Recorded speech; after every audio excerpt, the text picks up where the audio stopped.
Oh, I'm sorry. Move out the way.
All right, we're back another Saturday on the Watchdogs here on our Black Media Network. I'm Robert Bryant, and we have with us two great gentlemen. Who are you all? Julius Hall in attendance. Cross and Carter, the best to ever do it. All right. Hey, guys, what do you think of this? I had to bring out the new T-shirt for today's episode, but yeah, this is a shout out because guess what? Monday we qualified. But for our viewers today, we're talking about white privilege, and I'm gonna read a definition, guys. But I think we got here because I was riding down the road coming back from Greenville, South Carolina, and I was looking at how Brett Favre thought he was going to use this idea of white privilege to leverage his way out of the foolishness that he created. And then if we look at Donald Trump and how he has over close to 100 indictments and is out here chilling, I ain't never seen a black person get that kind of, leverage. And so let me start with the definition of white privilege that, there's several of them, but this one kind of sums it up and then we'll kind of jump right in. But white privilege is the inherent advantages possessed by a white person on the basis of their race in a society characterized by racial inequality and injustice. This topic is so important, gentlemen, because you look at idiots like Ron DeSantis in Florida, and you look at the idiot Huckabee in Arkansas, who are outlawing CRT, critical race theory, which is not even taught in classes, so that's why they're stupid. But then you have Huckabee, who doesn't even want to have AP African-American classes in Arkansas schools. So I'll shut up, and because I want to get your initial reaction to this idea of white supremacy with the context of that definition being the kind of prefaces of that thought. Whiteness itself is on attack. That's why it's so disturbed and people are so mad right now. That's just the general premise of it, because especially with that RICO case that's going on in Atlanta, people have come to realizing that it's not the fact that we all know he did wrong. We all know that the corruption was there. It's not the fact that it was somebody that committed corruption. It's the fact that whiteness itself is being taxed and charged right now. They just don't like it. Well, white privilege has always been a thing in this country. It has not changed. It has not changed, and I don't think it's going to change for some time.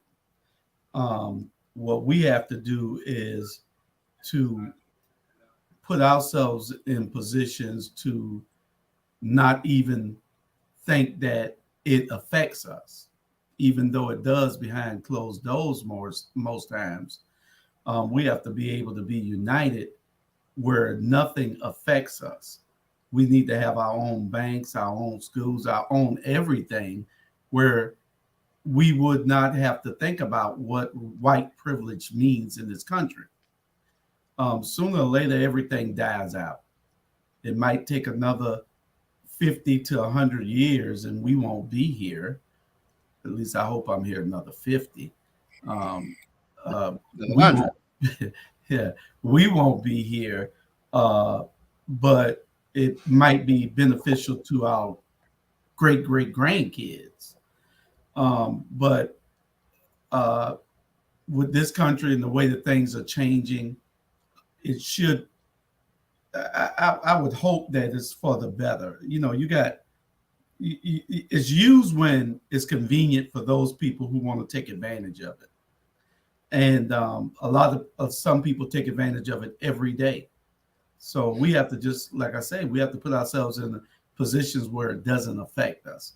Why should white privilege affect me? You know, I need to have human privilege. You know, and that's the only privilege that you should have over an animal, because God gave us dominion over the earth, not one race. He gave man dominion. So, you know, that's just my thoughts on it.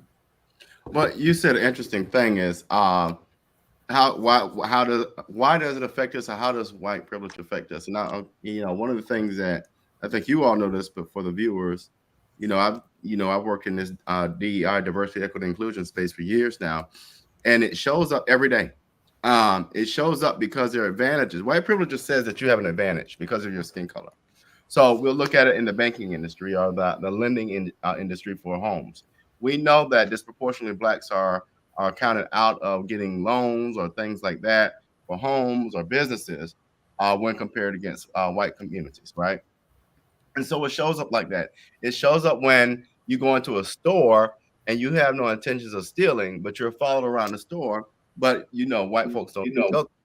It shows up when people like Donald Trump and Brett Favre get to do what they want to do and manipulate the system they want to. But yet, if you and I tried to do the same thing, we would be placed in jail. As a matter of fact, I put a quote on Facebook yesterday that says, if Donald Trump and Brett Favre don't do jail time, then every single black person that's in jail, incarcerated on a nonviolent charge, needs to be released. Because what's showing up now in our communities is the fact that if you are born a certain color, which we don't control how we're born, our race and ethnicity aren't controlled by us. But if you're born with a certain skin tone, you automatically come out with an advantage. You start down the street while we start at the style line behind us. It shows up in education. So, Carlton, what are your thoughts about can we even alleviate that, or do you even see that going away? In a country that wasn't built for us, that continues to show this not for us, how can we truly say that? Because you made the point that we need our own. Julius made a comment earlier saying that we need our own banks, this, that, and the third. And it's been proven throughout history. Places like Tulsa, Oklahoma, as we all know, most people don't know where Central Park currently sits now, the Seneca Village, and also the Black Beach that they took over, which that family actually got back now, which was Sag Harbor, if I'm correct. Don't quote me on that. How do we truly sit there and say that we're going to be a united front against something that we won't even come together most time to unite against? As we know, we have multiple trillions of dollars that we spend each year, and that's our buying power itself. So how do we combat a system that's designed for us to be segregated and be continuously not joined together? Okay. What was the question again? Well, I mean, you can react to that or to what Bernard said. Bernard, not Bernard, to what Carlton said. Or I was just talking about, can we even alleviate a system that we don't even see or control? I wanted to say this really quick, Julius, and get your reaction to this. Carlton made a perfect point, and I talk about this now all the time. We exist in a system created by white Anglo-Saxon and Protestant males where we don't have an opportunity to even participate equally. We are in a system where the criminal justice system, the political system, the everyday life system is not in our advantage. So how do we maneuver and compete in a system that even is not even built for us? For God's sakes, you had how many white presidents versus one? I mean, one African American. So I think the question is, how do we even participate in a system or systems that aren't even created for us to begin with in the beginning?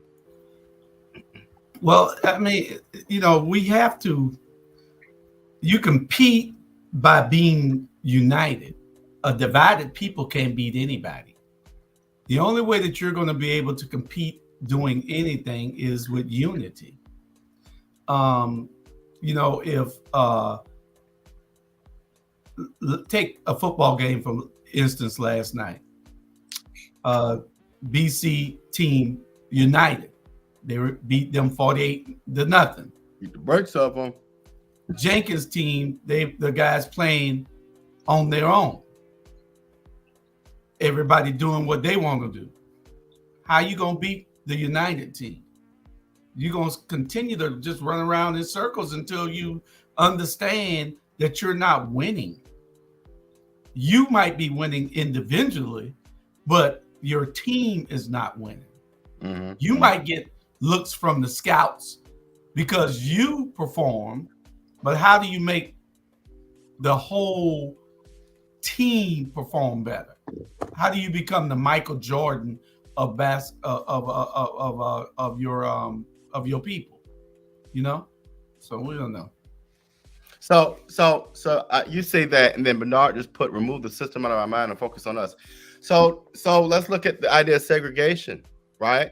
Was segregation a benefit to all the communities, but most importantly, was segregation a benefit to the Black community?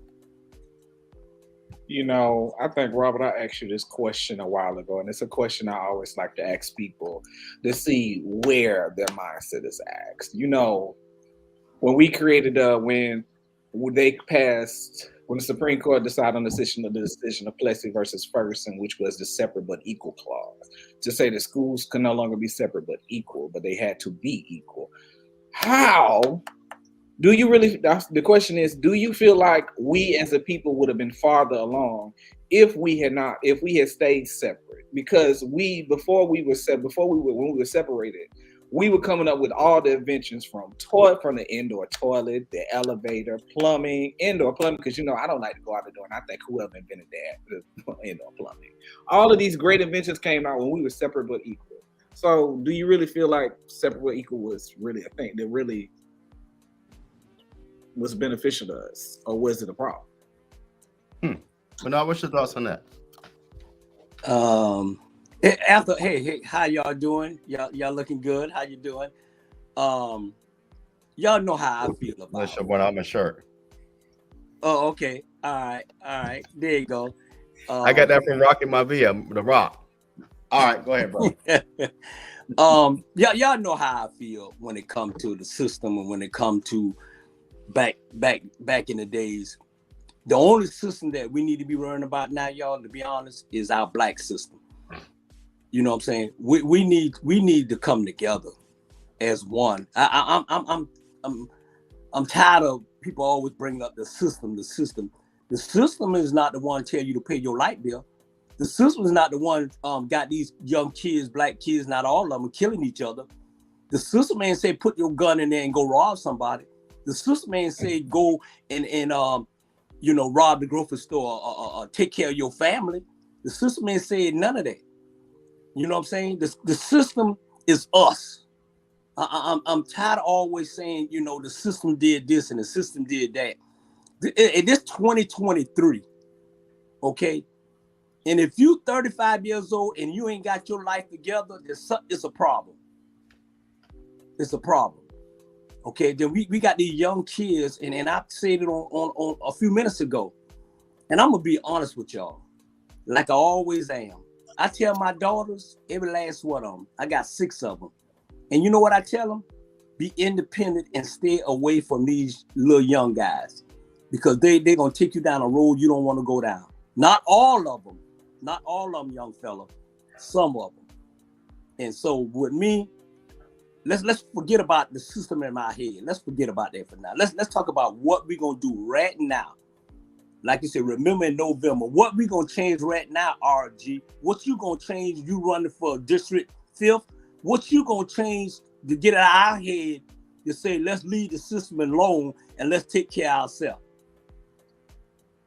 Well, I'm interested you say that. I saw a TikTok, y'all, and it's interesting how they had, if you all don't know the thing with Africa, and I shout out to Africa for uniting, but they had one white hand pushing an African black male with a gun this way.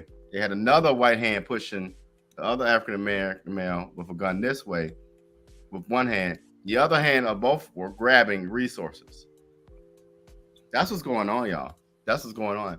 While we're distracted by the fights at the football games, while we're distracted by Donald Trump and his idiocracy, while we're distracted by Ronald DeSantis, we are losing our communities. We are watching our black politicians get money under the table.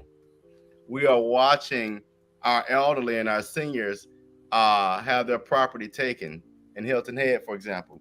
We are watching the black folk who think they made it because they got $1.50 more than the next person think that these issues are not going to impact them, but they are. And so, you know, I think I understand what you're saying, but we have to ignore the system. But what's happening? We have these invisible structures around us that are telling our black folk, you know what? Y'all fight each other while we go ahead and take what y'all got. It's how slavery happened. You know what I'm saying? It's how Bayview and Cleveland and all them getting cleared out. Matter of fact, it's how this particular councilwoman and mayor have sold out our communities. And so how do we do that differently? How do we turn the road? We put people in place that don't need handouts from people like Greg Parker.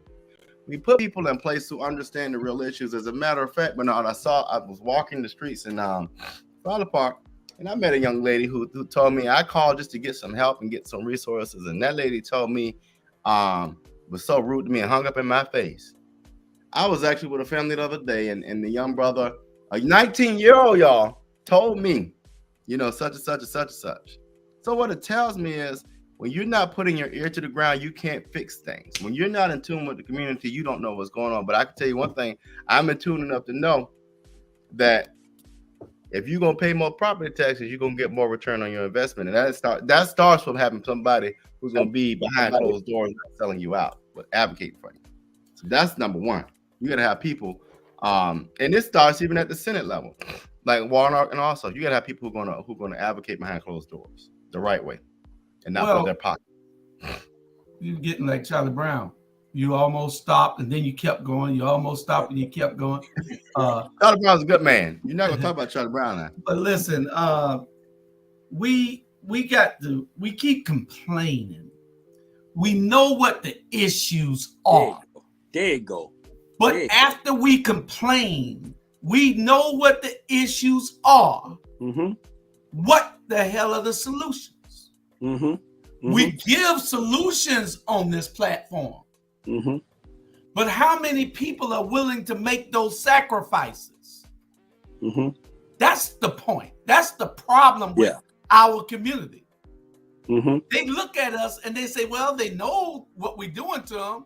Mm-hmm. But whenever they unite, they'll become too strong for us to overtake.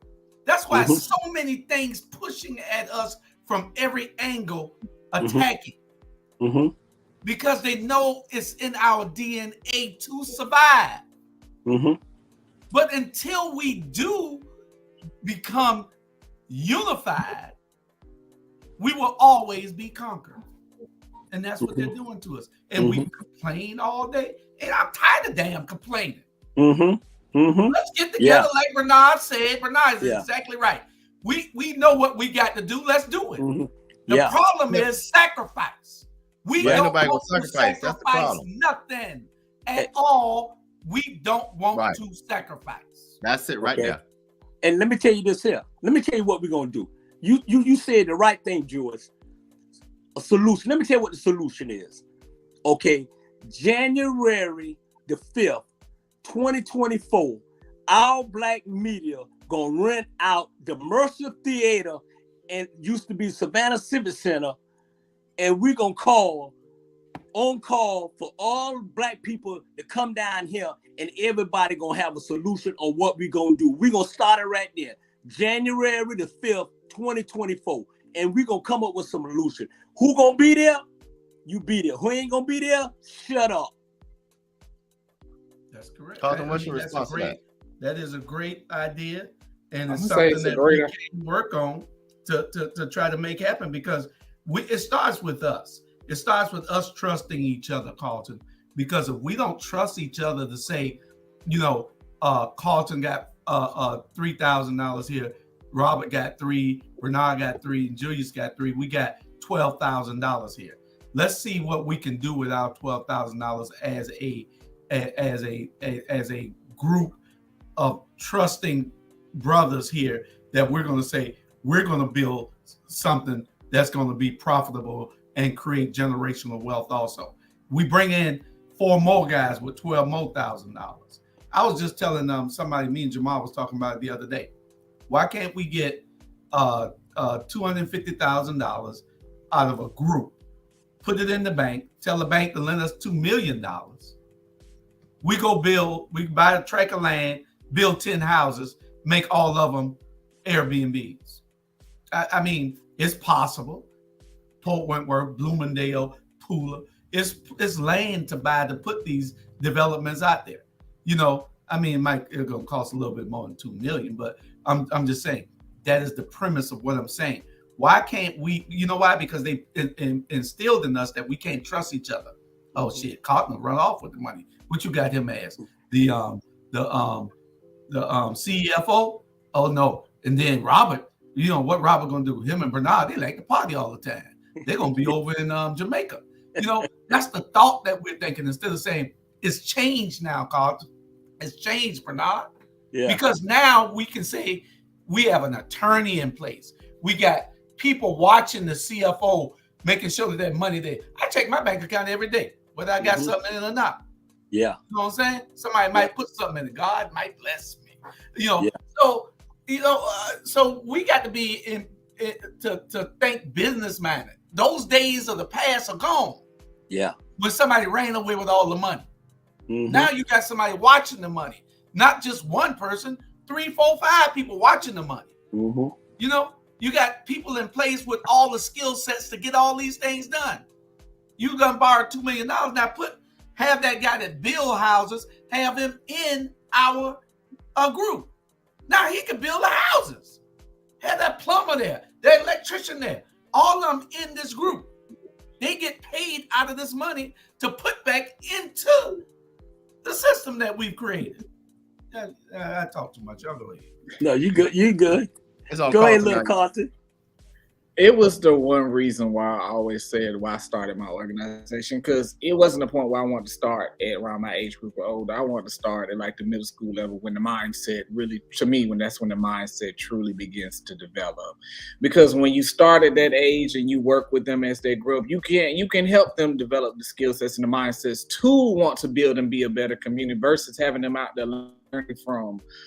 I'm saying because not all people who they deal with are looking out for their best interests. A lot of times they look out for their own interests, but to build a mindset so we can become a better people, and they can get the skills. Because the one thing, like I tell people now, I don't advocate for, not that I'm against it, because I do have my 4-year degree, but I'm an advocate now for kids going to trade school, because like the quote from one of my favorite quotes, when they stole slaves from Africa, they didn't steal slaves from Africa. They stole architects, they stole builders, they stole mathematicians, stuff like that. They took skilled people to come over here. They didn't want just laborers. They wanted the skilled people from over there.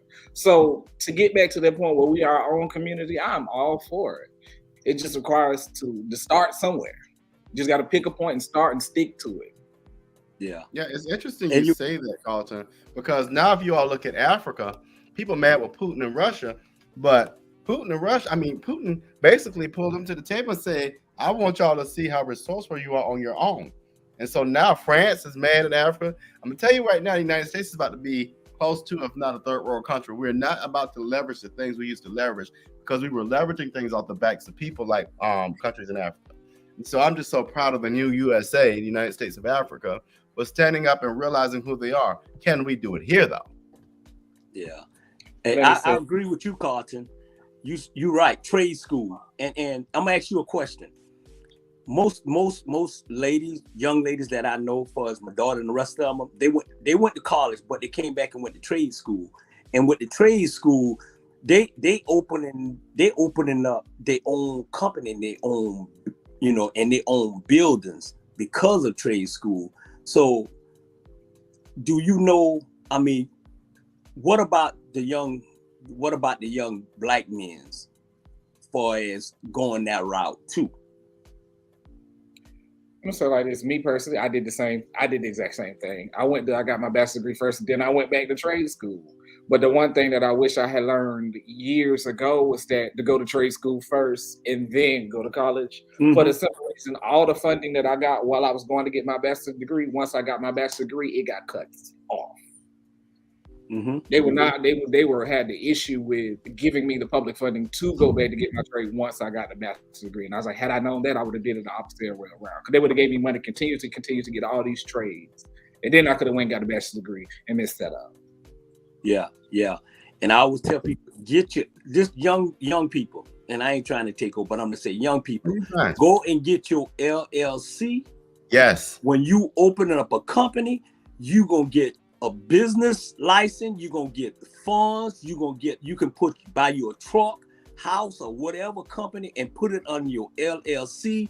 Young kids, young black kids, I don't care what the other race doing, I'm saying young black kids, and tell you right now, it's a beautiful thing. Believe that. That's it. You're right. Bernard, you absolutely get 4 versus being somebody who's employed, you get about 8 deductions a year. When you own a business, you get about 400 plus. Hello. So it truly is a benefit. That's it. And another thing, Bernard, you made me think when you said that. Well, we've got to start. Here's another solution, and I invite everybody to do this. We learn from everybody, from whatever age there is, or whatever background. You can learn from the janitor just as much as you can learn from the president of the United States. Mm-hmm. I had a young brother out there the other day who was doing my yard. I guess he was 19, 20 years old. And I was wondering why I couldn't get this piece of equipment working that I bought and, all this stuff off Amazon. He said, this is what you did wrong. A 20-year-old. I'm 45. So we got to realize that you can learn from the most educated person, but you can learn from a person in the streets who've been, we all have a different background. And that's another thing we're not willing to do all the time. It's just sometimes you can't always be the leader. You got to sit back and let somebody else, handle that because they got more skill set. Carlton knows this. Anytime I'll be like, oh, you more skilled than that. I'm gonna follow you. But we got to do more of that because nobody knows everything. Yes, you're right. And they say, oh, you got to have an 800 credit score. No, if you got 620, you can get anything you want. Trust me, you can get right in that door. 620 in the LLC, you believe me, hey, they giving it to you. And that's what the people don't understand is that I always say, man, hell with the white people, this and all that. What I'm saying is, if you know the system, just like Donald Trump knows the system and got himself in the system, believe me, hey, you can get anything you want, period. Let's never forget back in the day, we used to get the crackheads to work on our car better than the mechanic at the dealership. And still do that. Well, right. And they'll move your whole apartment for $50. You good. Hey, trust me. It ain't up $120 to get an LLC application. You went for $120, and boy, when you see all the stuff coming in, man, you're gonna have about 500 Ks in your bank account. Yeah. Look, Bernard, you get a lot of tolls for that. I got a lot of tolls, trust me. And open up a script club. LLC. But you know what, Carlton? I'm glad you said that. That's another thing, Julius and Carlton and Bernard, in our community, that sometimes you know, we getting, and I'll use the black church and families and our well-to-do families. We got to stop being ashamed of the pieces of our community that are just there. The crackheads, right? The LGBTQ community, the people that we don't always feel like are contributing, but they contribute. Hell, where else you gonna get somebody to move your stuff for $50? Who else you gonna get to work on your car for $5? Man, please, we better start valuing all aspects of our community, from those who may not be the most profitable, whatever you want to call them, to those who got the most money. That's how you work together. Forget the fact that they do these things. That's on them. They ain't out here hurting nobody, though, are they? But we don't see nothing about when we white boys go out there and kill everybody in these grocery stores and stuff. All right. So our people ain't that bad. We just gotta live with what we got. Yeah. And you know what they're afraid of too? Let me tell you what they're afraid of right now. They're afraid of our black media network because we giving them information. Now, you know we're going to get slack because white folks don't like us giving information about the LLC and all the other stuff, Jews, y'all. So now, if people watching this show, I guarantee you go run to the business license and go get one and see what happens. See how your money will grow. Well, we addressing white privilege, but we also have to address one other thing that is a detriment to our community also. There's nothing wrong with understanding that you've arrived, that you've made it, that you achieved this because of your hard work. But we have elitism in the black community also. Those blacks who think they're better than all of us. And that's a problem also. They don't give nothing. They don't give back to anybody. I don't know, in the magazine, I think Shantae did a article on the richest blacks here in this city. And there's some rich blacks. There's one dealership that's black owned that own 5 dealerships. But we don't see them giving out anything. But I heard they recently came out doing some turkeys or something. But you know, let's give some scholarships. Let's show people who you all are. Don't hide that you're a black enterprise. Let everybody know so they can spend their money with you. Yeah. You know, they got 5 dealerships, 4 in this area and 1 up north. You know, and you got Carver State Bank. What are they doing? Who are they lending money to? I have never heard anybody say they got any money out of Carver State Bank. Yeah. Anybody know anybody got their mortgage out of Carver State? I ain't know Carver State. They're a black bank. Yeah. And not being funny, but I ain't know. Yeah. Some people don't you ain't know. never gonna get along. Yeah. Well, you know, it's strange, you know. We just got to call those people out also, the boulets. Yeah. They don't call themselves bougie, they the boulets. Yeah. What it is they scary to me. But they're taking and sucking in all of it because of their inclusion and they've been let in the door. And so they closed the door behind them. They didn't bring and say, hey, come on, Julius, come on, go with it. Come on, Bernard. You know, they ain't said that. They closed the door so that they can get it all. And now that they've made it and they're in position to get the trickle down, the trickle down stops at them. They don't trickle it any further. And that's just a problem in the black community all over the country. Ain't just Savannah. Yeah, that's everywhere almost. Right. Yeah. That the money needs to be spread out. You need to lend. If Carver State, I mean, what are they there for? What are they there for if they can't lend us money to start businesses? What are they there for if they can't give us the opportunities? I mean, I can go to Truist and Truist give it to me. Why Carver State can't?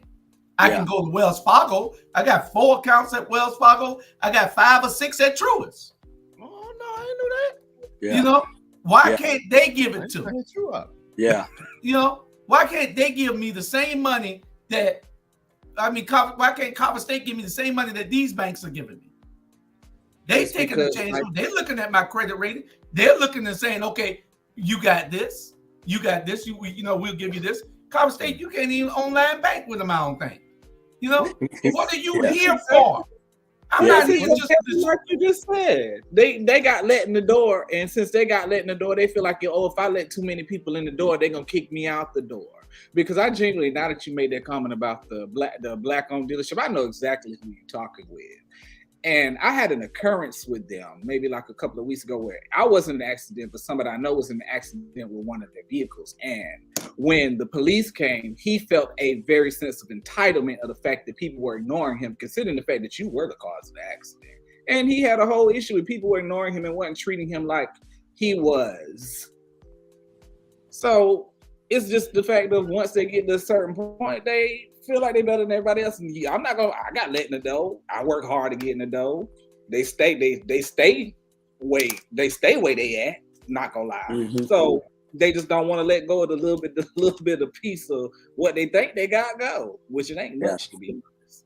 But Yeah. you know Why what? haven't you A done a great example of commercial that. I'll talk. Go ahead. Huh? Go ahead. I'll say, why haven't you done a commercial yet? Yeah. He's coming. But y'all, I talk about this all the time. And but now I want to go back to your thing with council.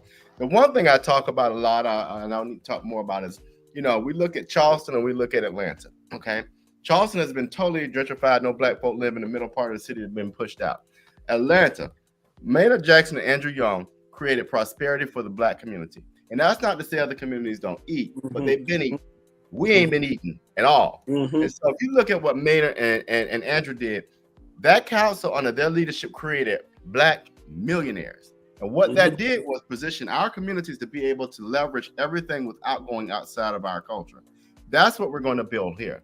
We're going to get contractors with to build these new buildings. We're going to get, and if you don't have, and this is my thing, if you're not a black contractor, I want to make sure. Well, let's say this: every contract needs to have a black contractor considered. Every contract needs to have a black vendor considered. If not, and we can't get there because of whatever licenses or certifications, if you're hired as a contractor, you better darn well have subcontractors that's working with you that look like us. Because it's time out for making these legacy contractors. That makes no sense. There's no wealth being poured into our communities. And we got carpenters, plumbers, people that will have trades that are equally as talented, if not more talented than the ones we've been seeing. Point blank, period. So we're going to change the trajectory on that conversation right there. And number two, we're going to start pouring more and more resources into these nonprofits that's going to support our young black males. It makes no sense, and young black sisters. It makes no sense that we put $14 million in the construction and benefits of tourism, but our young children are killing each other, dying, and going to the jail. I want y'all to go on Facebook. They show you every day who goes to jail. Why is it disproportionately 10-1 black children or black people going to jail? That's a problem. And we're going to change that conversation. Yeah. Welcome to the criminal legal system, not the criminal justice system, the criminal legal system, where we are not innocent until proven guilty. We are guilty until proven innocent. Yeah, always. Yeah. But also that comment you made earlier about the contracts with the system, I don't like that comment. The one thing that I want you to change in the aspect of, there are capable black people that we see where they're maybe an inch away from getting the contract, I don't want them to be disqualified because somebody else already has it. I want it to be where there is an inclusionary into their contract where we still have the standby person saying, hey, you may not have all of this right now, but we can look at this real quick and see how close you are. And if you're super close to where you are to getting it, then we're going to help you get this so you can get this contract. Oh, most definitely, yes. Yeah, absolutely. And I agree with what you say too, RJ. I'm a prime product of Andrew Young in Atlanta, Georgia. Trust me. I left him 40 years ago. I came back smart as hell. And that's because of the Andrew Young product. Trust me. You know what I'm saying? Believe me, I wasn't always smart, y'all. I'm smart now, though. You can't fool me now. And hey, trust me, Savannah, Georgia, y'all ain't gonna get rid of me. I'm gonna raise so much hell until it's time to change. And the young men on this show is right behind me 110%. So look, Punky, I call him Punky. Punky Van Johnson, dude, go back to New York because we coming. We'll be right back after commercial, y'all.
Well, You know what? Not are you? I like that name, Punky. What's that? Punky. Explain how you got to that name. Or sidebar. How did you get that name? no. I want to know. The people want to know. No. Go ahead, Bernard. No. I mean, He'll What get you say? He'll How you get get that name? How you got that name? Yeah, the sidebar. Hey, this ain't a really actual trust. Hey, Yeah, I said this here. Yeah, he saved the night on America. America After Dark. Yeah. I mean, I kind of sidebar. I got a feeling of why he got the name, but we gonna go. Oh! Y'all know. And continue on. Oh, y'all know I ain't afraid. I overthink sometimes. Most of the time. We gonna move on and say about with the white privilege about gatekeeping, because we as a community tend to know a lot, but we gonna share a lot. And like, I was having a conversation with Robert the other day about the fact of, like, in Savannah they have this thing, like, when the residents become over the age of 70, they can file the paperwork where they won't have to pay their property taxes anymore. And he was telling me about it. I was like, you didn't know about that? I was like, I knew about that a while ago. And I was like, no. I was like, well, so simple stuff like that, it can save a lot of people who, especially a lot of older people, with fixed incomes, and they done reached a certain point where they can't afford to do this no more.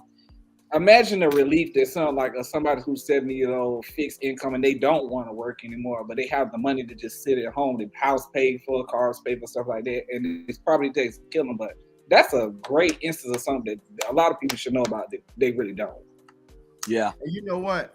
We need to invite Sonia Jackson. She is the best tax commissioner I've ever seen in my life. She educates people on that. As a matter of fact, to go a step further, Carlton, any person that is considered a senior and disabled, regardless of their age, if you're not able to work because of disability, like my mom, you can get rid of all of your property taxes. Mm-hmm. So I'm like, why didn't we know this exemption years ago? So I'm out to apply for her exemption. So she won't have to pay any more property taxes. Look at that. But again, like you said, we don't get that information because we have people. I think our last tax commissioner, Julius, was in office, almost 30 years? Yeah. But now that we have someone like Sonia Jackson, who's doing a fabulous job. She gets 20 A+ on her green card. She has done a fabulous job. I have seen her presentation. She takes the time, y'all, brings her equipment to meetings to make sure that she is serving the people. That is going above and beyond. And so she gets a major check because she, like you just said, I didn't even know this stuff until I saw her presentation. I was like, wow, why don't we know this stuff? Well, she does do a great job. She's awesome. She's brought the tax commission office into the 20th century, or the 21st century. It was in the 18th century. And that's what happens when you have adequate people still doing the job for so long. And when she took over, she brought innovation into the office, and she's making it accessible to everybody. And that's what good leaders do. Good leaders lead. Good leaders don't worry about how it affects them. They worry about how it affects everybody else. You're put there to lead the people. You're put there to have some type of leadership skills where it's not just about you being selfish for yourself.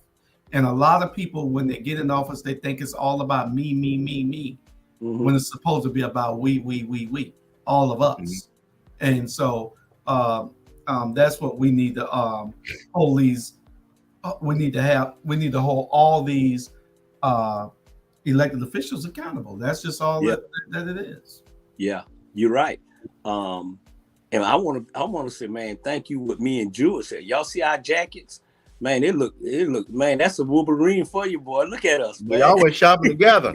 Well, they got that thing off Amazon discount. Hey, That's right. I got mine for Goodwill. Don't get Amazon this listen, dude, why you playing? Man, and shout out, man. I'm sorry, y'all. If you ever in Atlanta, you better go to Goodwill. Man, that Goodwill in Buckhead, man, look at here. I shop all the time. Hey, I get 6 suits from Goodwill and get 2 free. Trust me. That's why I look so good. Goodwill. But listen, you ain't lying about Goodwill. You just got to pick the correct Goodwill. You pick the correct Goodwill, you go clean up real good. You go clean up. Yeah, trust me. But you're right, Jules. Let's go back, Jules, when you say about, Black folks think they're better than other black folks when they make it. And that's the problem. And that's the problem. You know, if you wake up in the morning and you say, hey, I want to be a leader, go back to sleep. Because if you ain't got the leadership already in you, you ain't gonna be no leader. Okay. Yeah. So I think, and I'm, you know, I take an opportunity always to throw rocks at this young man. You know, this young man woke up and decided he want to be a leader from New York City. And that's why the Savannah got a problem right now. You know, don't wake up and say, I want to be a leader. If it's not in you, it's not there. Mm-hmm. I kind of say I disagree with that. I say great leaders are made. They're not born. Because somebody can, like you say, you can wake up every day and say that you want to be a good leader, but if you don't have the people around you, the team, like you say, because one person can't do it. It truly takes a village of great people behind you to create a great enterprise and make something great. So without people steadily around you saying, hey, you wrong. You got to have somebody that's going to tell you flat out right, you is dead wrong for what you're doing. Yeah. And when you ain't got that, it don't feel like you on a God level, and you start to develop that God-like complex. Yeah. And if I may add to that, I will agree to that. I think in my youth, I was a terrible child. My mom used to beat the hell out of me. I kid y'all not. Y'all think she's sweet now if you want to. She's dragging me around this house. But I will say this: it was people like Richard Mole and my daddy and Crawford Bryan, my uncle, and Clifford Hodrick. It was people like that you watch and you like, oh my God, these guys are doing things, and how in the world are they doing them, right? W.W. Law is another one. But then, like you say, you grow up and you become 30 and 40 years old, and like Carlton said, I am one who loves criticism. All of y'all on here cuss me out, tell me to get my SHIT together, and I love it. Because if you're not willing to take that feedback, you're not willing to grow. And if you're not willing to grow, you can't lead. Because you don't know everything, and guess what? You're going to make mistakes. But you need people to say, get up, but you also need people to say, tighten your behind up. Yeah. And you need people that look like you, that's not scared to throw your behind across the room and say, all right now. And I think what you say, Carlton, is exactly right. Now, if you can't take all of that and understand what that means, then you're in trouble. Yeah. Hey, Jules, put up Miss Betty comment again. She right on point. There you go. Leaders should have compassion for people. Yeah. There it is. That's all you got to say right there. Yeah. Right. I also added something I stated earlier. But that the fact that when you are a leader, you can't just have people who are your age around you. You got to have the older people to give you the wisdom that was bestowed upon them, but you also got to have a connection to the younger people to know what's coming up, the stuff that you aren't necessary, that you might not be interested in, but the stuff that they're interested in, because it keeps them in an interest in you. Man, I'm gonna put you one-on-one. You got an interview with me, man, one-on-one. I'm telling you, Drew, he gonna be the American After Dark one-on-one interview, boy. Carter. He's gonna do good on it too. Yeah, you gonna be after your mama, Keisha Carter, okay? Oh, I didn't even think about that. That might be your cousin for real. Yeah. Well, Robert, we gonna touch the other subjects, or what are we gonna do? Go for it. What else you got? I mean, we could save some until we could save the Fannie Willis until we could save Fannie until Tuesday, so we can see how that is brewing. But it does need to be addressed, because we all have to get up and stand behind this sister, because it is important that we understand what is going on in this country, and especially in your own state. You have to be able to stand up for something, or you can't wait until it hits your front door and then the knee is on your neck and you can't get any relief. We have to be able to stand up and fight together. Let's touch it briefly, because this is my point, and I want to know what y'all think. Anytime that you are running an investigation, like Trump is under investigation now, and anytime that you are running an investigation and somebody interferes with it, you ought to be able to lock them up for interfering in a legal criminal investigation. Now, What do y'all think? Now, I don't know whether y'all saw it, but Mhm. you have a state senator in the state of Georgia that has introduced a memorandum to hold an executive a special emergency session so they can impeach Fani Willis so that she cannot indict Trump. My thought is he's directly interfering, so she should have him locked up. My thought is that he should be locked up today because he's trying to do a coup all over again. This woman has been elected by the people. She's administering justice, and you're trying to stop her because you think that Donald Trump is not guilty. Let him go through the process. Donald Trump is his own worst nightmare. He made these things happen to himself. He didn't have to make those illegal phone calls. It shows the divide in this country when you have people like that who can't see that the law has been broken. You're going to let Donald Trump walk, and everybody around him is dying. Everybody around him is falling and being ruined.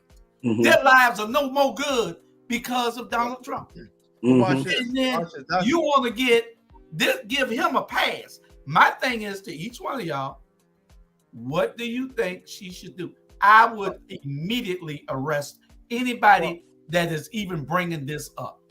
It's not even about Donald Trump. It's about the fact that this is a white person, and how dare you all reprimand a white person. But even further, as a white male, I get to do these things because of who I am. Now, if Fani would have sat back and let it ride, it would have been no problem, right? But let's look at it this way. Let's say we have a state senator down here, former state. Let's just say Derek Mallow did the same thing. They had his behind in a jail yesterday, right? So, what kills me is the fact that Barack Obama wore a tan suit on Easter and y'all about had a baby. But this man damn near, excuse my language, almost had people killed. Almost had Mike Pence hung. And you got, because he a white man, oh, that's fine. Ain't no problem. But people did die. People did die that day, Robert. Several people died. People died, but Mike Pence almost got hung. We forget the fact that there were people's lives who were in danger and gone, and yet we supposed to give this white man a pass. That's because that's been the norm for 400 years, right? Okay, so where was the pass for George Floyd? Right? He didn't even do anything, but yet he died that day because a white man wanted to put a knee on his neck. What I'm saying is this: we have allowed this privilege to go on for so long that it has become a normal piece of fabric in the community. And if Donald Trump gets away with this, then every black person that's incarcerated for a nonviolent crime should be released. And if we don't get behind that, then we're idiots. Any of y'all want to go before I respond? I totally agree with you, man. That guy should be arrested tomorrow. And Donald Trump should be out of everybody's life pretty soon. But this would piss me off. In the state of Georgia, if you on the grand jury, and the grand jury that's the one, say he committed a crime, you're allowed to have the grand jury names and address. Names and address. What kind of mess that is? They was talking. It was like on the show the other day. You get the name of the grand jury and their address. So now you got to get protection for these people. You know what I'm saying? And then you got to get protection for Fani. You have to. Ain't no if about it. This woman need to beef up security because it's some crazy devil, Ku Klux Klan, white people out there. Trust me. Go try to harm this person. Period. And if they don't beef up security on this lady, it's a shame. Yeah, I agree. Well, Avin says the emergency session of the state legislature will never get out of the starting gate. Well, he claims to have 3/5 of the House and 3/5 of the Senate already ready to vote to impeach her. So he has done his polling, and it's up to the governor to call the emergency session. The governor is a witness in this trial, so it might never. He'll be impeding justice also. But this state senator should be arrested so he can see. Let him cry all he wants. Yeah. Justice, the long arm of the justice usually prevails. Let him cry. If everybody else to be held to those standards, then so should he. This state senator, I'm calling for his arrest. This state senator should be arrested for trying to impede justice. There's no reason for him to try to call that or to even interfere in this process. Let Donald Trump go to trial. If he's found not guilty, fine. A jury of his peers found him not guilty. If he's found guilty, then fine. He got what he was supposed to get. Either way, everything's fine. Go through the process. You cannot have it. And Robert, I don't think it's just because this is a white man. I don't think that. Really? I'm gonna say I disagree, because I'm gonna say, if anybody remembers back to when they didn't want to certify the Georgia election and the 2 state representatives for Georgia went into Kemp's office, they were both arrested on site for trying to talk to the governor, and they had the right. So if they can arrest them on site, then they got to arrest them on site. She has the power. Yeah. But if you actually watched the press conference the other day, that lady is terrified right now. She has bodyguards. She has beefed up security for her and her family, because they already know what it entails with her giving the announcement about that indictment. So it's not even about that. But Robert is right. It's whiteness that's on trial right now, and they can't absolutely stand it. That's all. Let me tell y'all why. Let me tell y'all why it ain't that. It ain't. Donald Trump is supposed to be the sacrificial goat for the country. Believe that. Donald Trump going to sit in a jail cell somewhere. I've been telling y'all this for 3 years now. Donald Trump will go to jail. I've been telling y'all this. Nobody believed me, but y'all didn't even think it was going to get this far. I told you there's 2 forces on this earth that scare me: God and the federal government. They are bad. Those people don't play. And when they come after you, they are usually correct. They have a 99% conviction rate. Donald Trump can't escape what's coming at him. And so what I'm saying is, I don't believe that Fannie Willis is terrified. I think she's bold and ready for whatever's coming. I don't think she got a scary bone in her body, because if she was scared, she wouldn't have never did it. The reason I say that this is not about this is about more than just a white person, because this is about privilege and elitism that Donald Trump think he's entitled to. They have a leader now that espouses what they're thinking, and that's Donald Trump.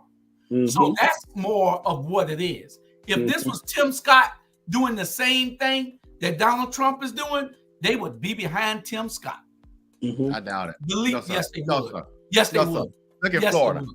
Look at Florida. You got black Republicans in Florida saying, Ron DeSantis, what are you doing? Ron DeSantis is telling them to kiss my ASS.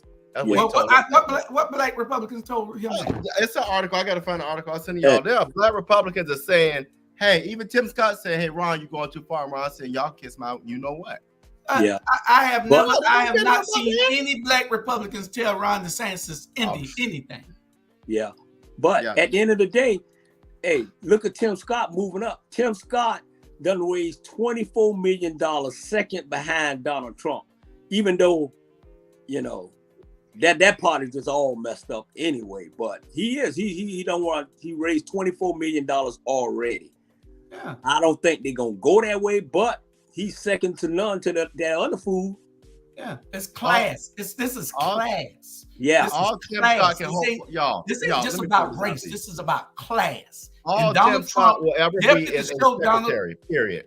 They're fit to show Donald Trump that he is to be held to the law, and they need to go ahead and just do what they need to do to him before he's still out here warming up the pot. Before the pot get too hot for us to touch, I tell you what, they need to go ahead and Watch get your him and do what they need to do to him so that he can understand. And believe me, once they do it to him, ain't gonna be no uprising. Well, watch this. Didn't that judge tell him to keep his mouth closed? And he out here still talking. Is he in jail yet? Okay, that's the perfect example. No, the judge ain't gonna do that for him. The judge got the power to put him in jail, right? He's skirting the line. Anybody But else would be in if jail. the judge said, "Be quiet," and y'all go out here and keep talking, guess what's gonna happen? Come on in. Robert, let me tell you why you're wrong on this. Because you know how many other white men the judge told to shut up and they kept talking? They all went to jail. They all went to jail. But he wasn't. Robert, they all went to jail. All those other white guys went to jail. Mm-hmm. So this ain't about nobody being white. This is about class. I disagree. Robert, if it was about them being white, they'd have let all the other white guys go. What are you talking about? Y'all don't think they're gonna be out soon? They'll be out Look soon. at COVID. Y'all, So this COVID, is about class. You mean to tell me all them guys got out because it was COVID? And y'all believe that? What guys? You know how many black All guys his former attorney, his former chief of staff, all them folk got out there because it was COVID. Oh no, they got out of jail because they wrote them. Go ahead. They got out of jail because they wrote them statements on him. They said, "We'll let you out of jail as long as you agree to testify and you give wholehearted truth. And if we find out anything is lie that you told us, you're going back." But let me talk about Kemp. I'm gonna tell you, Kemp's litmus test is going to be this, because Kemp is going to run against Ossoff because it's going to be perfect with his when he ends the governor. If Kemp realizes that there are a lot of Trump supporters still in Georgia, that's going to prevent him from winning that Senate, he'll back off. But if he feels like he's still got a lot of Trump supporters, he's got to cater to win that Senate seat in a couple of years, Kemp gonna approve that special session.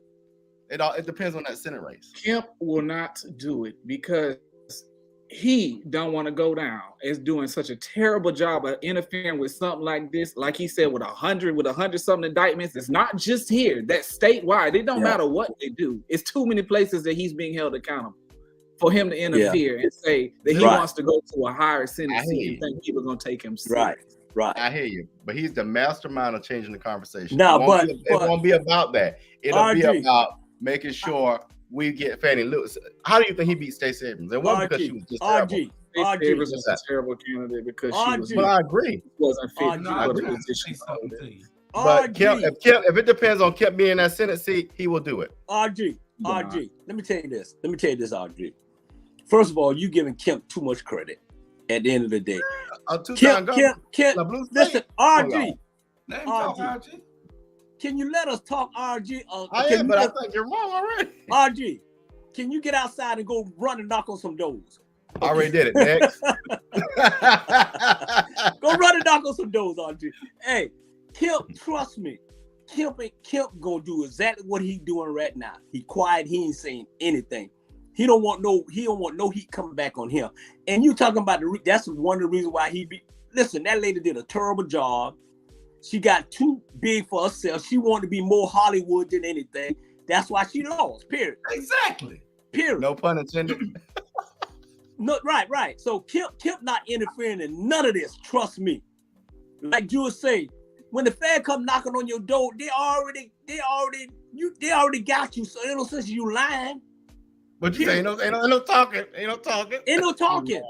None whatsoever. So Kemp sitting back there on 2428 Peachtree Drive with a governor's office at, and he ain't saying nothing. Period. You know? No, I mess with y'all. I see your point. I'm just messing with y'all. I love having fun because I ain't seen it's about class. It's all about class, and that's what it's about right now. It's class. We need to make sure that if we got out and vote, we could put those people in place who gonna make those decisions. See, that was one of the things that when we talk on the Rabble, and I tell y'all all the time, don't encourage people to start a third party. Right. Don't encourage people to vote the other ways just to prove something to the Democrats. You got to stay with the one you got until you can get another one that's better. Mm-hmm. So don't encourage people to sit something out or to show the Democrats something. Let me tell you why. Because when you do that, you might be showing the Democrats something that you want to show them. But the Republicans, once they're in there, they get to load the court. That affects your life more than anything. So they load the courts up while you around here wanting to show off, while you around here wanting to stay home, while you think it's too cold to go vote, while you think it's too rainy or too wet out there for you to go out, or the line too long. You comfortable. Don't tell nobody to stay home. Tell people to go vote. Take somebody with you. Go stand in those lines. Hell, I stood in one for 40 minutes the last time I voted. It's about knowing that you have something that you're fighting for. Don't be lazy. Don't become complacent. Don't get too comfortable. You got to go out and make a difference. That's the only way it's going to change. Yeah. And what's so thing about that too is you got to realize too, you got kids watching us. You whatever a kid see you do, they gonna do. If the kids see you not going to vote, they ain't gonna vote. Yeah. You know what I'm saying? So I always say, like you say, like Alicia said, remember in November, if we want to change, man, you got to vote. You got to. And so you're gonna have a conscience like, I'd rather feel good to go vote and lose than don't go vote and you still lose. That's right. I agree with what you said. Like I tell everybody, the reason why I do what I do, and why I continue to do what I do is because I know that I have little people that look at me and they see what I do and they see how I act. So I know that I have to carry myself in a way that's going to be beneficial for them, so they can be like, oh, he did this, I'm going to do this. Because the one thing that they love to tell me, oh, I want to be like you. I want to be like you. I tell them all the time, I say, I do not want you to be like me. I want you to be better than me. I want you to do more and achieve more, see more things than I ever saw. You're right. And I'm gonna give you a compliment on the watchdog. Everything come out your mouth is right on, bro. I don't think I ever met you before. I think I seen you on, but you is right on. I think you can change the world. You can change Savannah, Georgia, because you have a young voice that young people is looking for. You keep doing what you're doing, and I guarantee you, young fella, those young kids gonna follow you. Oh, I think that made my little sad day. Yeah. The thing is, we have to be the example that everybody is watching. Those younger people that's younger than Carlton, younger than Robert, younger than us. Because if we are together unified, nobody can stop us. I tell people, you cannot stop a force that's that just won't get out the way. Us together, we are a phenomenal force. But us apart, we cannot get as much done and we cannot move as much as we think that we can. But together, we are a force to be reckoned with. And it's all about all of us. You get more done with a group of people than just by yourself. So, and that's what it's all about. You're right, absolutely correct, Bernard. We need more voices like Carlton. We need to make sure that we all on the same page, fighting for the right things and fighting for the right people. Because if we put the wrong people in there, like the last election showed us, those people will betray us and do opposite of what they promised, and you know, we have broken promises. So we got to recruit the right people to become a part of this movement. You're right, and you can't be afraid. You cannot be afraid to tell it like it is. You can't. You know what I'm saying? Because one thing about it, kids know fate when they see it. If I sit on this show and I don't say nothing and I'm like, you know, being political correct, they probably think I'm on something.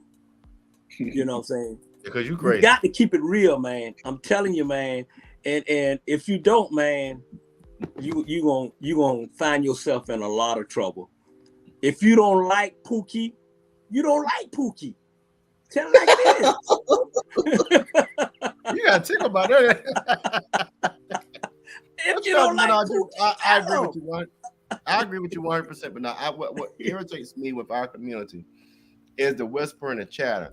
Have enough courage to pull somebody aside and correct them. I mean, you know, you do that all the time, and you know, it might sting. It's like a sword, it might sting, but go ahead and do it. I mean, because you're bettering that person.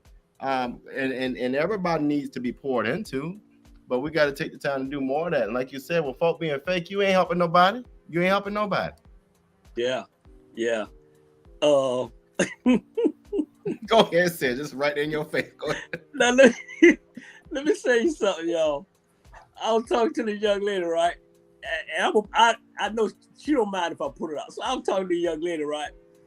So this guy, you know, he's a pookie. So he's saying, you need to stop. Don't listen to Bernard, because we grew up together. You're like, don't listen to Bernard. No, he's not. Don't listen to Bernard. Okay, you know how Bernard is. He always had a lie about when he was little. He still do. I said, okay. And she said, well, Bernard telling the truth about Pookie. So, hey, so what? He said, yeah. Okay. All right now. Y'all gonna make me open up a can of worm up in here. Everybody, hey, I'm like this. I run and tell that. If you got something in your closet and I know about it, I'm gonna tell it. We say you about to show that lingerie off. He like Charlie Brown. He's like a bad refrigerator. You can't keep nothing. I ain't keeping it. Hey, I guarantee you, if I say what I say, the race is over. It won't even be no race. Hey, slide it my way. It won't even be no race. And don't forget, we're going to be the owner, Jerry Cummins of Hot 2100 in Atlanta. Cool. He's going to be taking our podcast out and turning it into, taking our shows and turning it into podcasts and probably breaking them down, and it'll be the voice. We'll be going over the radio waves to 50,000 people that listen to them on Hot 2100 and V105, the Vibe. These are the two radio stations there. You can download hot2100.com, www.hot2100.com. Play some great music. I was listening to it on my way from Jacksonville this morning. But download that hot2100.com and just put your name in there and who told you, Our Black Media, Julius Hall, whoever name you want to put in there that referred you to it. Listen to the music there. Become it's free. Become a listener, and we're going to be doing some collaborations with them, with cross promotions and everything else. And we got some real great things coming. Talent show like The Voice and like American Idol. We'll be doing that here in Savannah and in Atlanta in the next coming weeks to months. So y'all stand by for that also. So don't forget hot2100.com. hot2100.com. Make sure y'all get that. We'll be making some commercials and stuff to put up for them after a while also. So when we go to commercial break, we'll have that commercial for their station and for our collaboration, the things that we're doing. All right. And Julius, make sure y'all tune into the morning show. My tattoo artist and one of my former students who is actually on that network. So y'all tune in. What's the show called? What is the name of Kickstart Morning Show? So that's, if you need a good tattoo artist, good morning show is the Kickstart Morning Show on Hot 2100. Okay, and what's his name? Torian Veal. All right, y'all make sure y'all when I was at Georgia State.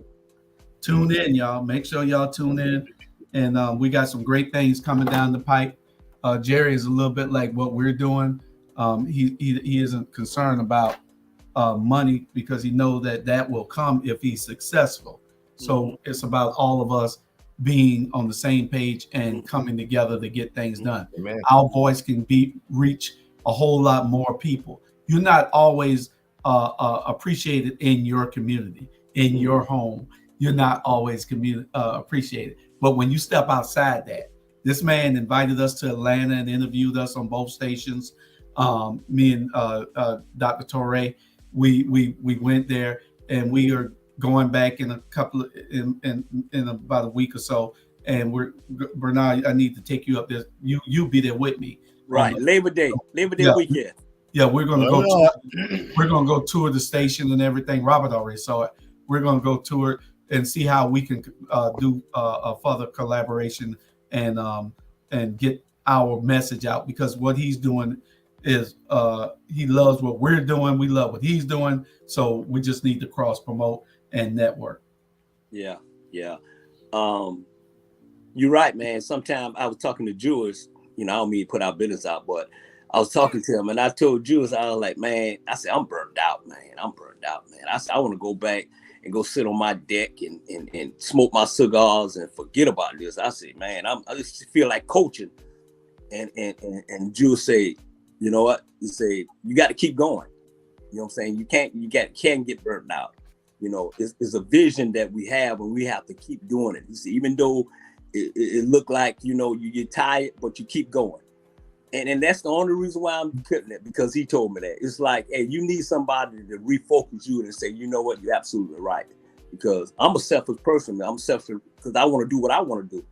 You know what I'm saying? Smoke cigar, drink natural light, and go to strip clubs. You know?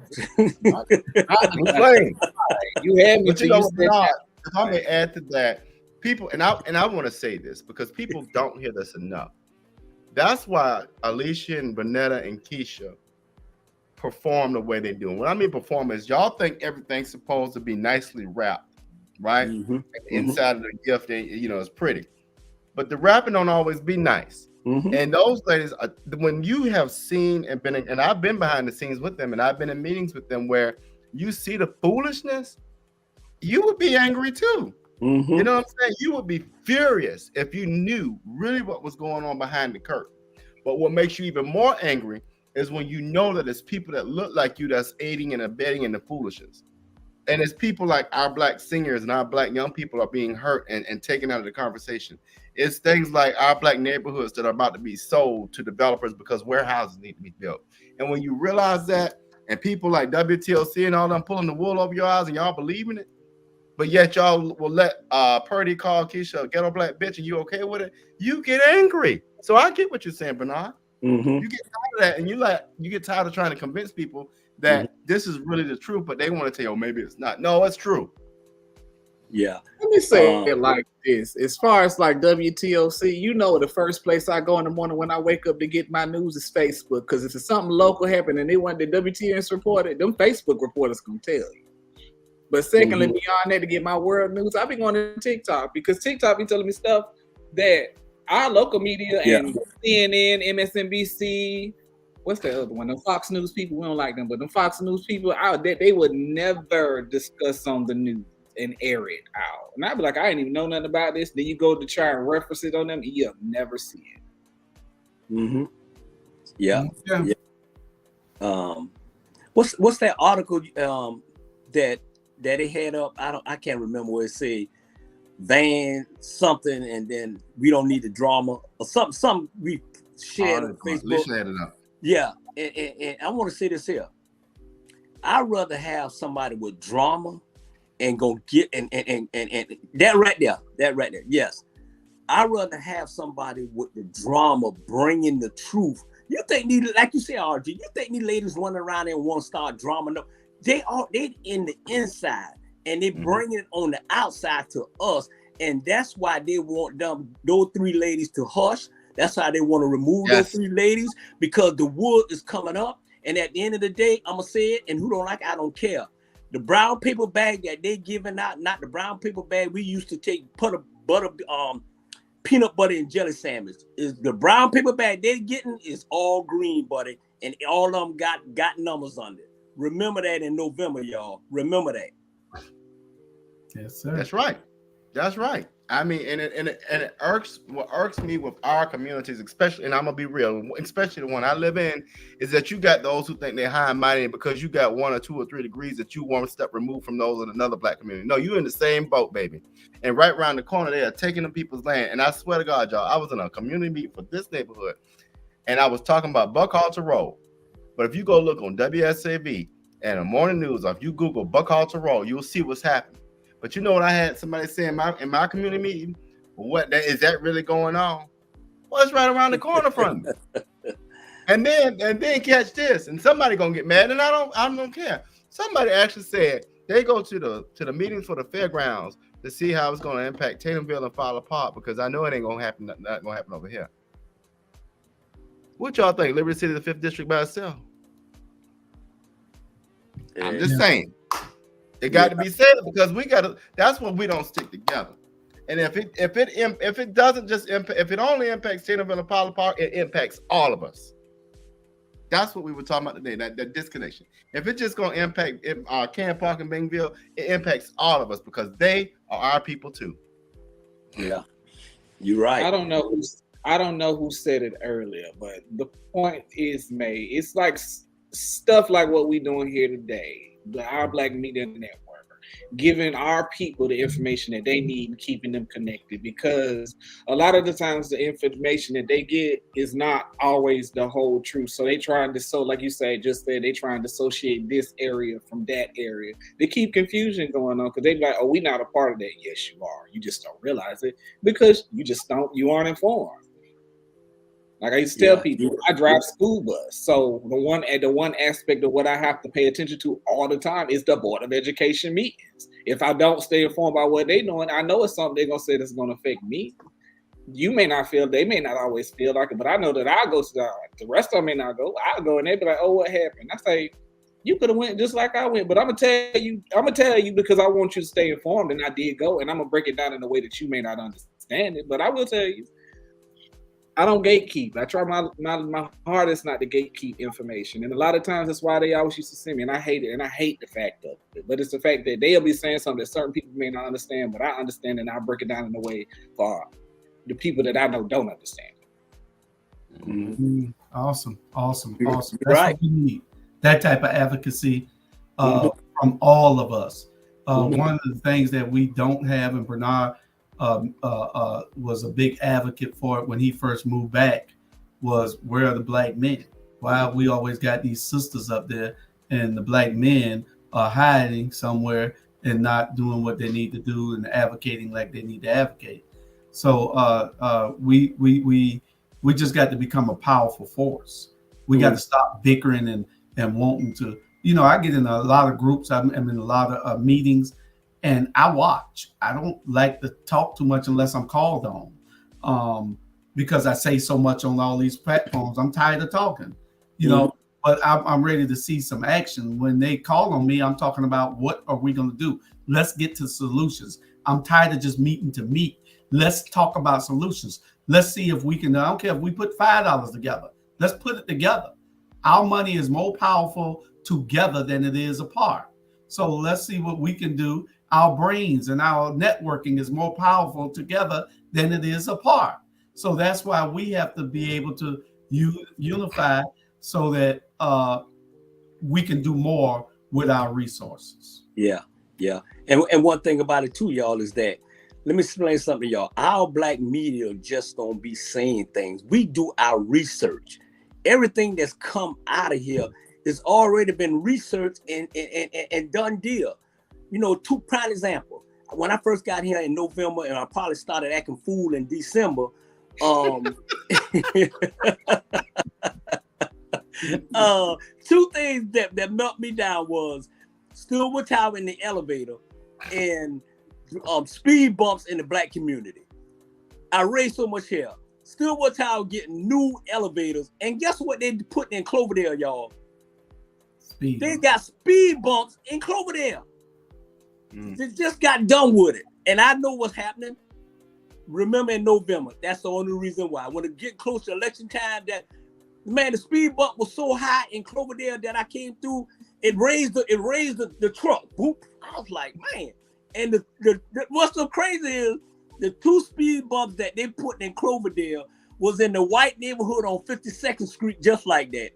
Because I said, they got white speed bumps in the white neighborhood. Now they coming in Cloverdale. So RG, you need to get your butt and work. How you think the front of Liberty City got paid? Why? Huh? How you think the front of Liberty City got paid? That was me raising that conversation. But she out here taping it. Yeah. Baby, go tell her that was me raising that conversation. Y'all run It's been like that for years, and it just got done. It's been like that for years. Now she want to take credit for it. You had 3 years. Y'all gonna run and tell her that. Yeah. You can't even turn in that lane. You had to go around it and turn. Yeah. Now it's big. Yeah. She gonna take credit for those speed bumps in Cloverdale. I guarantee you. Mm-hmm. But you know what? I want to say something about that real quick. And that was Keisha and Alicia. So let's be real. But that same statement, what you just made about being paid, I was just talking to one of the bus monitors on the bus, and she was talking about that same aspect of she staying in Liberty City, and she had a street that they needed to be repaid. She said that she called her current alderman to get it, and she would not return her phone calls. She ignored her and ignored her and ignored her. It was to the point where she said she had to call. She called the mayor's office and talked to them. Once she called the mayor's office, they did it in like a week. Y'all see the street Liberty City? It only took a week. It took a week. That's been 6 months like that. Guess who's gonna get it done between me and Rashida? So when that woman out here telling y'all what she did for 4,360 days, she did nothing but make sure that fish was fried. Period. And on that note, it's time to go. Mic check. I know. On that note, it's time to go. Drop the mic. Hey, man. All right, we got time for us. Y'all want to say something real quick, and then we got to close out. Man, I want everybody to vote for RG for the 5th district. Alicia, Keisha, Bernetta, man, these folks, man, they working their butt off for y'all black folks, man. Y'all need to wake up. Y'all need to drink some coffee and wake up and see who really behind y'all. And definitely our black media CEO, Juice Hall, brought this to the light, Charlie Brown.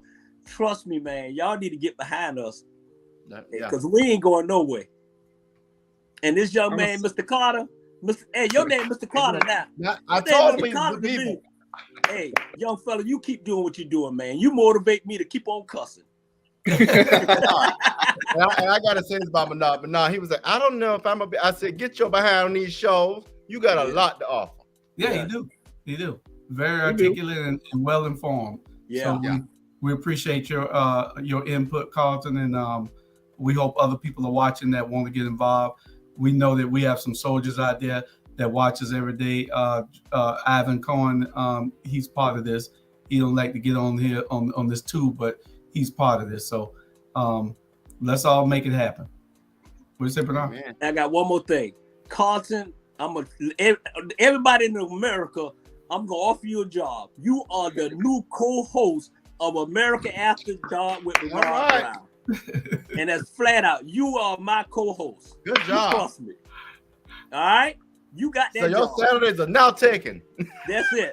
Take it over. Saturday at 10 o'clock. Y'all can watch that tonight. Saturday at 10 o'clock tonight is already been done. So, so doing it. Saturday at 10 o'clock tonight, y'all. But don't forget, 6 o'clock, Pastor Smalls on Tell It Like It Is, 6 o'clock, Unity Political Action Committee at 6 o'clock. 10 o'clock, America After Dark on this network. Don't forget. All right? All right.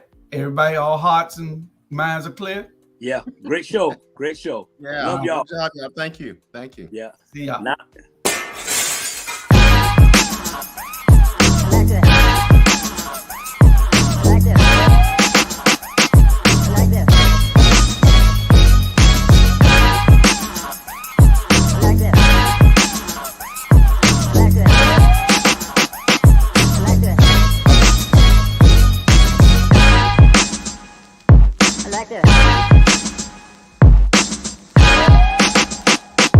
Like this.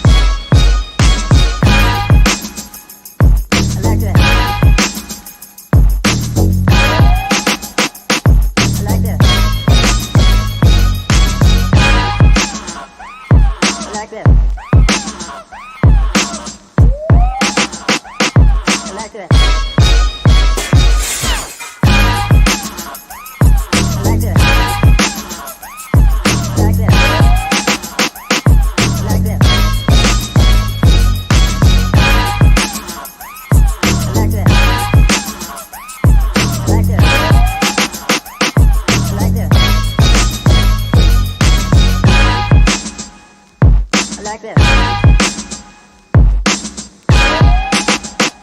I like this.